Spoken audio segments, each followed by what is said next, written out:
Užívate multivitamíny a myslíte si, že ste zahojení? Multivitamín je naozaj super. Je to jedna tableta, ktorú užívate jedenkrát denne a máte tam prakticky všetko. Ale na druhej strane je tam toho naozaj všetkého veľmi málo a ešte to aj spolu interaguje a niektoré prvky si navzájom zhoršujú strebateľnosť. Poďme sa však pozrieť na to, čo hovorí výskum. Obrovskej štúdii, kde 14 000 lekárov užívalo multivitamín alebo placebo po dobu viac ako 10 rokov, zistili, že multivitamín nemal žiadnu ochranu pred srdcovými ochoreniami a pred úbytkom pamäti. Obrovská limitácia tejto štúdie bola, že sa to skúmalo iba na mužoch. Samozrejme.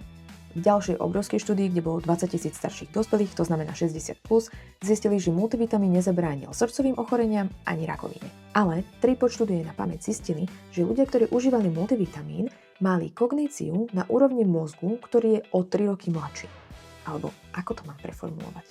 Takže záver, ak ste mladí dospelí, čiže toto moja cieľovka, multivitamín absolútne nepotrebuješ. Je zbytočný, ušetrí peniaze, ale ak máte 60+, tak tiež ušetrite a vypýtajte si multivitamín od svojich vnukov alebo dcér a synov na nejaký sviatok.